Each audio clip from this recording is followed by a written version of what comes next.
Hello everyone, कैसे हैं आप सब। मैं कोमल। और चलिए आज टीन फ्लेम जर्नी पर बात करते हैं। मुझे ना कुछ दिनों से एक वेब सीरीज़ बहुत ही याद आ रही थी। वो वेब सीरीज़ मैंने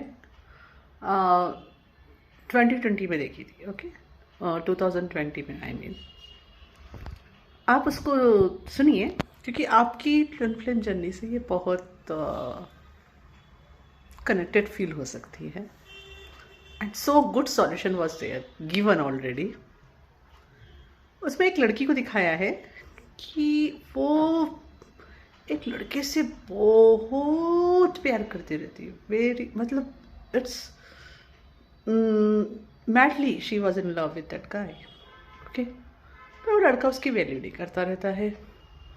उसको कोई दूसरी ब्यूटीफुल गर्ल दिख जाती है, वो ही get slip out there. Okay, फिर क्या होता है कि फिर भी वो लड़की उससे बहुत प्यार करती थी। लड़का फिर भी उसकी वैल्यू नहीं करता है। उसकी मर्जी हो तो बात करना, नहीं हो तो नहीं करना। मीन्स उसकी मर्जी हो तो फ़ोन उठाना, नहीं तो नहीं उठाना। Something like that the behaviour was there. फिर एक दिन वो उसके लाइफ में एक पर्सन आता है, मतलब एक गुड फ्रेंड की एंट्री होती है। वो फ्रेंड क्या करता है, उसके अंदर की जो वैल्यूज़ है ना उसको जगाता है।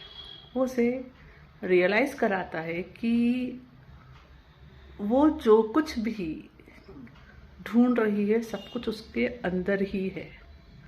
वो अपनी वैल्यू नहीं कर रही है, वो अपने को एक डस्टबिन, एक डोरमैट की तरह ट्रीट कर रही है। एंड शी रियलाइज कि यस, जिस वैल्यू को वो चाह रही थी बाहर से मिले, वो खुद को नहीं दे रही है।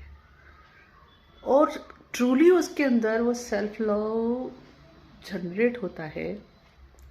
वो खुद का ध्यान रखना चालू करती है, खुद से प्यार करना चालू करती है। And she just fall in love with self. Okay, नहीं, यहीं पे एंडिंग नहीं है। एंडिंग इसलिए यहाँ नहीं है, पर उसके पास्ट एक्सपीरियंस की वजह से इतना सब करने के बाद उसके अंदर ना किसी और के लिए अपना हार्ट ओपन करने के लिए डर आ चुका होता है।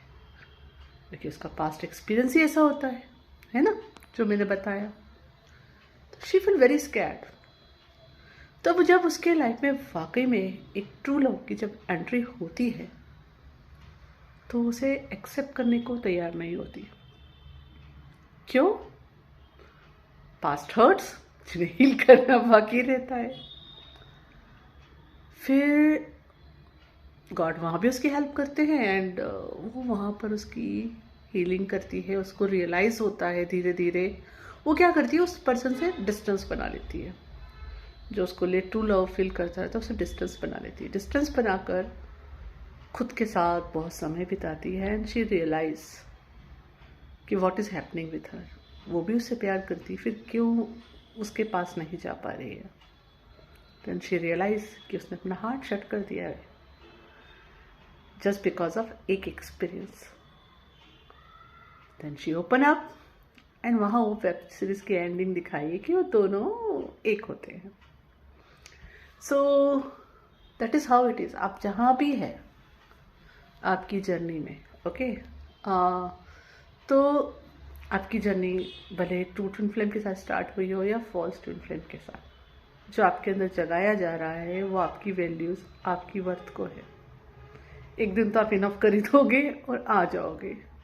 जिस दिन आओगे ना, उस दिन सारी क्लैरिटी, सब कुछ आपके सामने खड़ा होगा। कौन ट्रू है, कौन फॉल्स है, क्या सही है, क्या गलत है, सब कुछ पता चल जाएगा।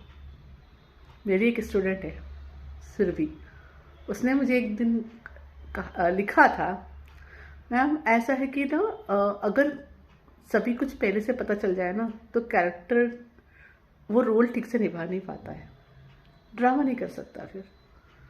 इसलिए आप अपनी जर्नी में जहाँ भी और आपको जितना भी नॉलेज है अकॉर्डिंगली आप परफेक्टली ड्रामा कर रहे हैं। अगर आपको आज पता चल जाए आप जिसके साथ है वो फॉल्स है, तो क्या आप उसको उस तरह से ट्रीट कर पाएंगे जैसे अभी कर रहे हैं, जिसकी ज़रूरत है आपकी हीलिंग के लिए। या आपको आज पता चल जाए कि वो ट्रू है, तो भी क्या आपके अंदर चेंजेस नहीं आ जाएगा, है ना? तो आप जहाँ हैं और गॉड ने आपके लिए जो रिवील किया है ना, that is just perfect for the situation. वैसे ईगो कुछ होता नहीं है, जस्ट फॉर सिंबॉलिक मैं कहती हूँ इसे, कि अगर आपके अंदर से ये जो आता है ना, सब कुछ आज ही पता चल जाए, ये उस ईगो का नतीजा है।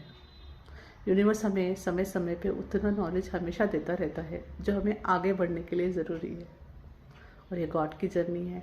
Trust it, and result beautiful होगा। एंड मतलब ऐसा नहीं कि सब कुछ खत्म आई मीन टू से अच्छे से जो ब्यूटी चल रही है, अच्छाइयाँ लाइफ में बढ़ती जाएंगी, एंड आ जाएगा वो समय यूनियन जिसे कहते हैं, हाँ यूनिवर्स यूनियन जिसे कहते हैं, जिसके साथ और भी अच्छाइयों की तरफ बढ़ेंगे। Okay, so trust it.